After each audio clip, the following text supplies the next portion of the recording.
Hello, ladies and gentlemen, Hellstone here again, and today I'm excited because we're going to be reacting to Americans React to Stereotypes. And I'm pretty excited about this now. The vast majority of my viewers on this channel are from the United Kingdom or some other country. I think 7% of my viewership is from the United States. And so if you guys have any stereotypes that you've heard of or that you've seen in your interactions with Americans, let me know in the comments. I'm sure not all of them are going to be good because Americans are quite known, especially in Europe, to be a little obnoxious. So we'll see what you guys think of us, and I don't know, let's get into the video. Okay, so that first one, I almost didn't read it. Americans are loud and obnoxious. So I think before we listen to them, I'm going to give my thoughts on things with each of these stereotypes. I think that's absolutely true. Americans were always very loud and very vocal. I myself personally, like as an individual, am usually very quiet, and I don't really raise my voice or talk publicly even unless I absolutely need to. And so I would be considered not normal in that regard, I guess. But more often than not, absolutely, we're very loud people. And I remember when I was living in the Philippines, that was just one of the common things about Americans, is that we're very loud and we express ourselves. And I don't know exactly why that is. And so I'm not sure why it is that we actually talk as loud as we do. I think most of it is just the way we're raised. Obviously, that plays a huge part into it. And we just think that if somebody's thinking something, you ought to say it. And I don't know, I guess the rest of the world doesn't see things that way, but that's just how we're always raised, is, hey, if you got something going on in your head, just let everybody know it. And sometimes that's good. I think that sometimes that is a really good trait to have, and sometimes I think it could be a bad trait to have.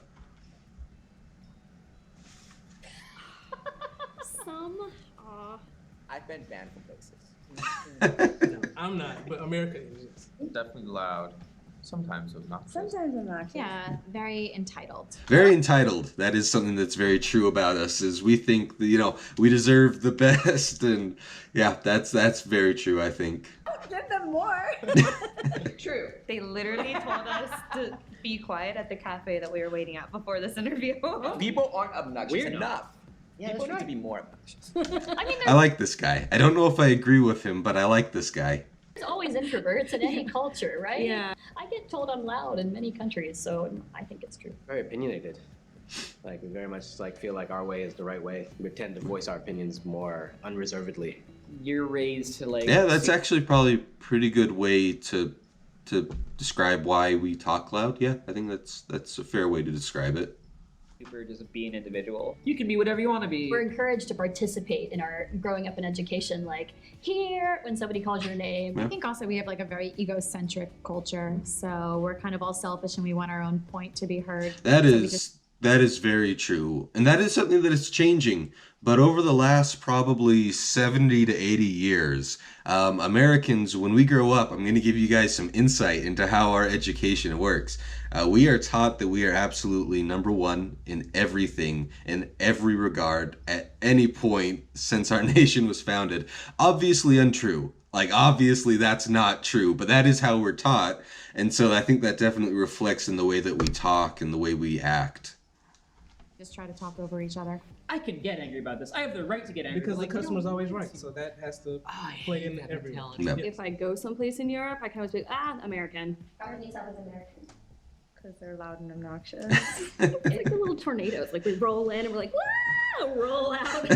Yeah, and okay, and please keep in mind, don't get mad at me in the comments, or mad at them in the comments, because it is changing. We are getting better at it, but that is very much still how it is today. Yeah, you're supposed to stand out. You're supposed to like declare your individualism. Yep. Americans don't know geography. Okay, so let's talk about this one real quick before we listen to them. I think this is absolutely true.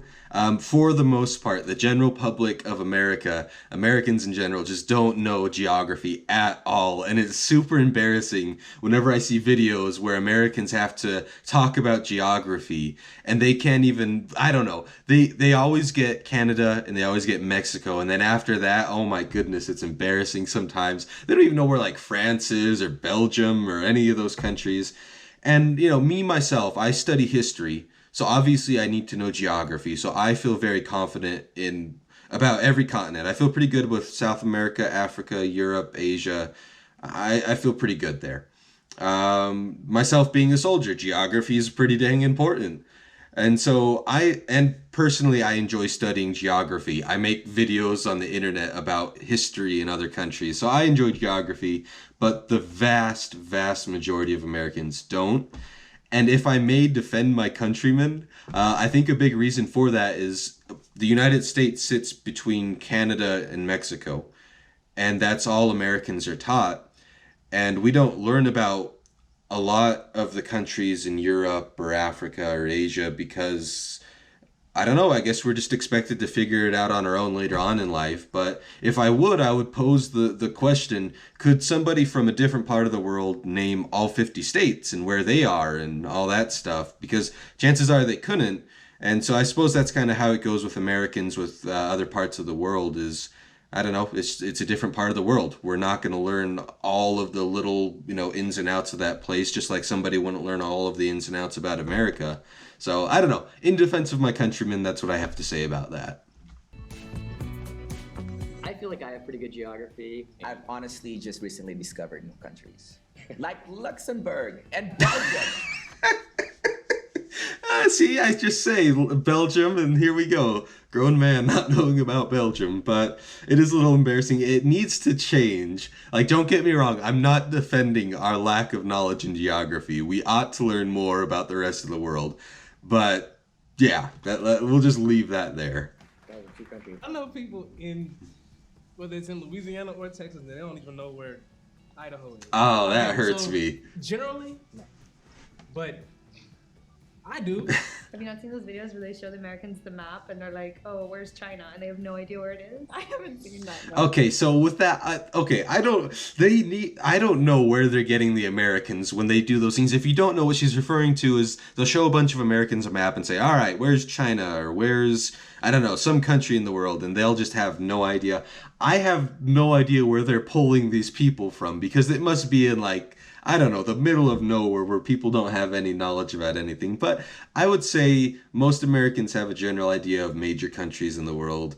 But yeah, it's hard for me to defend myself on this one. Yeah. Oh, I think that's false. I know geography and I'm American. That's not as true as I think people think, but there are, especially I want to say more in the center of the country, people that travel less. She's trying to say in a nice way, in the backwoods of our country, yeah, people don't know geography. Really know less geography. The coastal states are probably better. When you're in school, they focus mainly on your state, but they're not giving you a holistic view. Like if you're in Europe, you have to know all of Europe. We kind of get like a month or so on that, and then moving on. Okay, so yeah, he said it in a really good way. If you're in a U.S. state, you're going to learn about the U.S. states, especially the ones surrounding you. If you're in Europe, you're going to learn about the European states that are surrounding you. And that just kind of makes sense. So I wouldn't expect a European to know all of the U.S. states, just like I wouldn't expect an American to know all of the European states. So I don't know. That guy summed it up pretty well. Americans are pretty aware of, like, the Americas.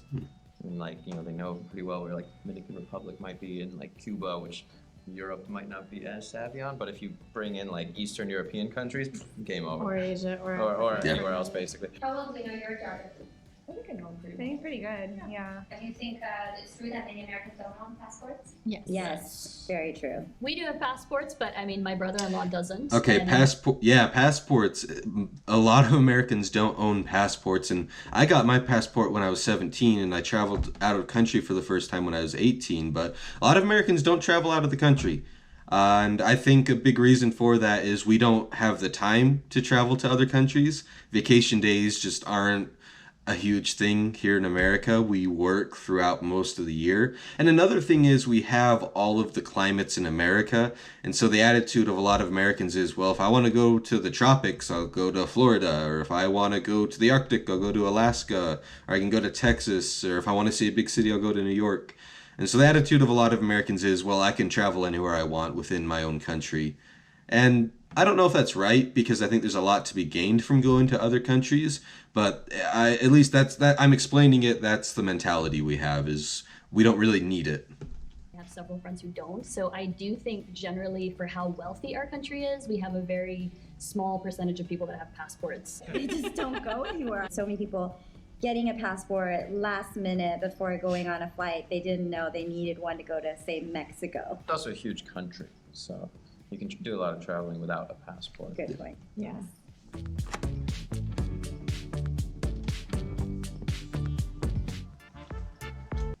Americans eat fast food and are obese. Yes, this is absolutely true, and I hate this about my country. Obesity is just going up so fast in my country right now, and I hate seeing it. But it's absolutely true. Now, this is not to say America is the only obese country in the world. Canada is almost tied with us already. And there are a lot of European countries. You guys are healthier than us, but don't act like you don't got fat people too. But this is something that actually really, really needs to change in my country. And actually, it was pretty interesting. I watched a TED Talk from a general about how obesity in America is actually affecting our ability to fight wars. And it's actually pretty sad. Like, on a serious note, it is sad, and we need to change this, but it is absolutely true. Arby's? Obese. Oh my goodness. Oh no, I she's completely just agree on proving the fast food point. part, and I love it, but Yeah, I don't eat fast food. I don't think that's true. And again, I'll go back to saying I think it's changing. So obesity rates in the US are rising, but the younger generation, my generation, we are a lot more healthy than the last generation, so I think it is changing. You don't know. I think it depends on where you are. True. True. I mean, Actually, you know what? Living over here, I do miss some fast food restaurants. I always eat Taco Bell when I go back, like, right away. I personally Giant don't. Pepsi. Disgusting. I've never had that. it's like very just easy to go. You know, mom don't have time for dinner. It's just stop by McDonald's, boom. Yeah, we're busy people, and so that convenience factor is a huge thing. And I don't know. I wish there were better options to eat healthier food at a more convenient way. I don't know. That would be nice. Fast food, yes. Obese, that comes with eating fast food, I guess. I think it's because of our go, go, go culture, which is why there's a lot of, or convenience. our country is so big, so it necessitates having a car, just the way our country's been set up with the highways. And so it leaves less chance to walk outside, especially if you're living in a suburb. Yeah, that's so true. Like, if there was like a nice, like, healthy restaurant, like there is in a lot of European countries, that you could just walk to or bike to or take a taxi to, great. That would be awesome. But I don't know. We have cars here, and our countries, the way our cities are laid out is just so spread out and massive. You can't walk. It's like 2 or 3 miles until I hit a gas station. And I live in a pretty large city myself. And so, I don't know. It's just, yeah, that's a huge part of it as well. I'm from the Midwest. They're pretty big. Well, definitely not LA. Out of the 10 most obese cities in the US, 5 of them are in Texas. If you take like French fries and like you leave them on the counter, they will literally last for like days. They don't even get bad. They just kind of get a little hard and kind of start looking a little clear. And the same thing with burgers. They just You dry love out. fast food. They don't get moldy. They don't go bad. Fast food. Americans are pretty obese comparatively. The UK has more now. Yeah. Mexico and Cuba have both surpassed us. Congratulations. Because American guys. fast food got That eating a lot of pork. There's becoming this more like culture of more like healthy conscious and, or even more healthier choices on these fast food menus. Every American owns a gun. Well, I've got a gun right here, and I've got some more guns out of the shot over here. Now, not every American owns a gun. I think that's a false stereotype. I think a lot of Americans own guns. Every American, no. There are plenty of Americans in this country who don't own a gun and don't particularly want to own a gun.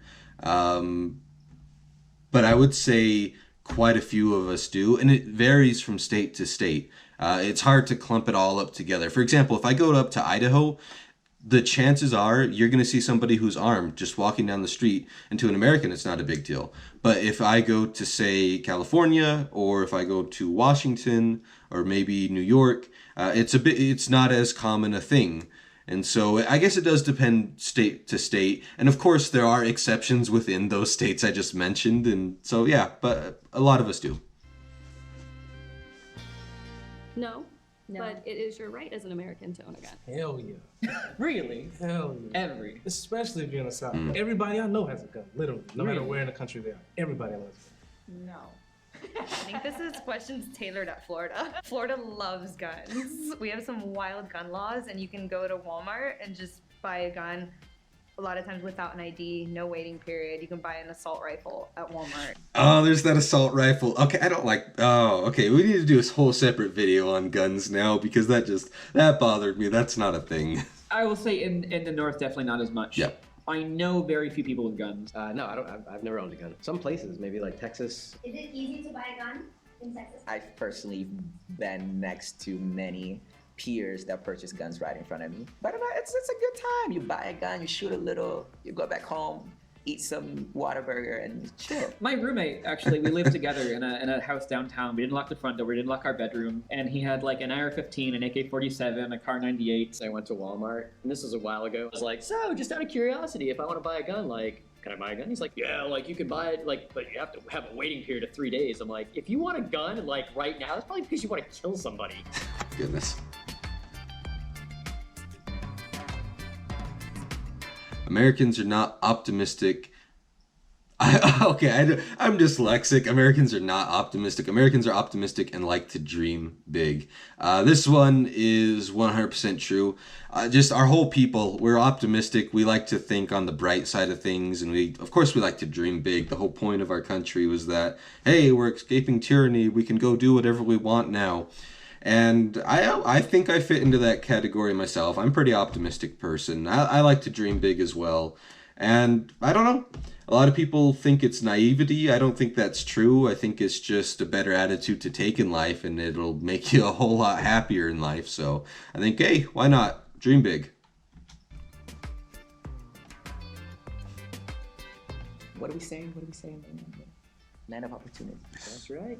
Yes! I love that about our country. That's one of my favorite things about the U.S. I think that we're taught that in a very young age, and that's in our DNA and in our blood. I don't know about so optimistic. Optimistic that's relative as hell. The American dream. The American dream. Right? You can do anything if you put your mind to it. And if you work hard enough. Yes. You can achieve it and you can be it, and I think that that's something that's very motivating. Just do it. Definitely optimistic, definitely.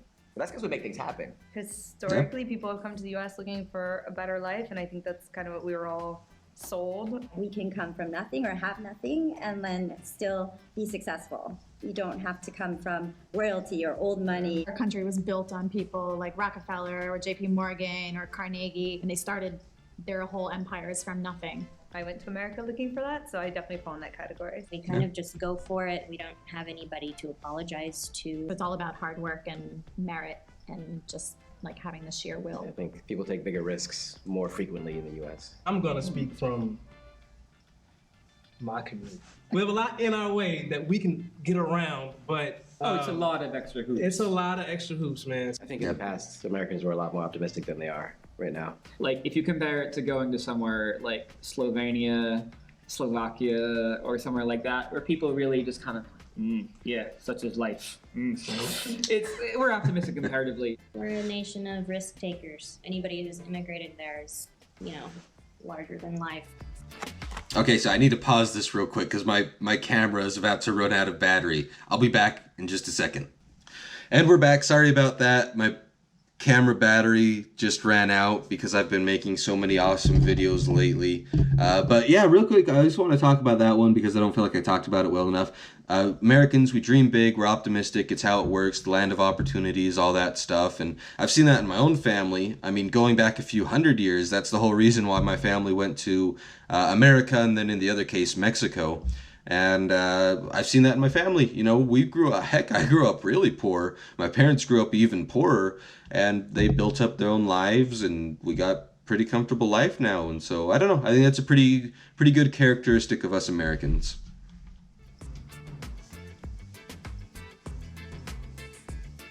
Americans think they are the center of the universe. Yes, they do. And again, like most of these stereotypes, I don't think it's right, because obviously America is not the center of the universe. There is a very large world out there. But speaking of this stereotype, a lot of Americans do think we are the center of the universe. And a big reason for that goes back to how we're taught about the last 100 or so years.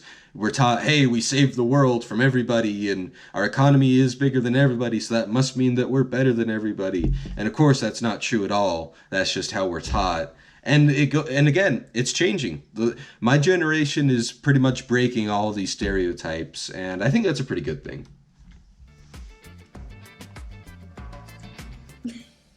But aren't we though? Yep, there we go. I'm gonna get in so much trouble answering this question. Oh, I hate that. I don't think that.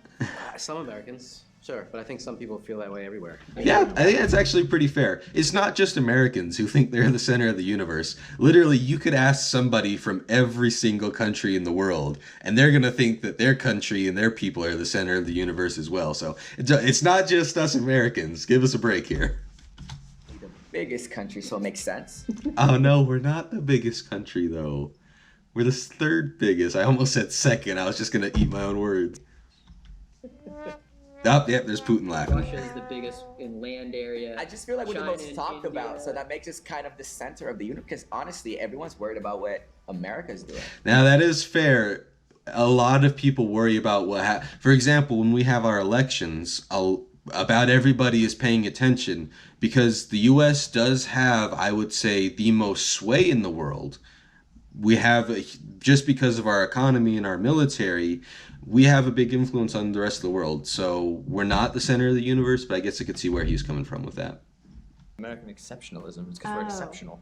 I also think, the U.S. has been in a powerful position in the world for a long time, and I think that tends to make people feel entitled in some key ways. And you get that kind of validated by pop culture and music and movies. Everyone consumes American culture. Yeah. Seeing Americans as we travel, I've seen the worst of that. Not all of us, but a lot of us. Yeah, that's fair. Not all of us, but a lot of us think we are the center of the universe. Americans only speak English. Now, this is something... Now, no. Yes and no. This one is a difficult one. A lot of Americans only speak English. However, there are plenty of Americans who speak multiple languages. A lot of Americans speak Spanish. But I would say the majority of Americans only speak English, which is sad. I myself speak English, Hiligaynon, Tagalog, and ein bisschen Deutsch. And I'm pretty proud of that. But I'm more the exception than most of my countrymen. So I think everybody ought to learn at least one additional language. It just opens up your mind. It does a lot of good for people. Well, what else we're gonna speak? Usually true. I mean, is that gotta be a question? Because yes. I think that's probably accurate, actually, for a lot. I grew up partially in Spanish Harlem in New York. There's a lot of people there who speak Spanish and don't speak English. Yeah. So. In Florida, of course, you're going to have a lot of Spanish speakers. In California, a lot of places. In school, it's not really pushed upon us to learn another language unless you want to do that as an elective. And I think that ought to change. Like I said, I think everybody ought to learn another language. It does a lot of good for you. I speak bits of 21, 22 languages. I really love languages. We're out there, polyglots. I speak Spanish. I speak Japanese. Speak Portuguese, Spanish, and French. Some French, Italian, Spanish, and Mandarin. I feel really bad now. The United States is huge. If you're in Europe, you can travel. In Portugal, you can travel 2 hours, and you're in Spain, you can practice Spanish. In the United States, you travel 2 hours, you've gone to the next city over practically. Yeah. It's Yeah, that's a huge part, and that goes with almost anywhere else in the world. Is there's a lot more of a necessity to learn another language because you're living next to other countries that are 2 hours away. You're speaking a different language. In the U.S., you drive for 15 hours and you've only gone 2 or 3 states over, and you're still speaking English. Not in Texas, probably in Maine. If you travel 2 hours in Texas, you're in the same. You're in the middle of nowhere. You're in the same place.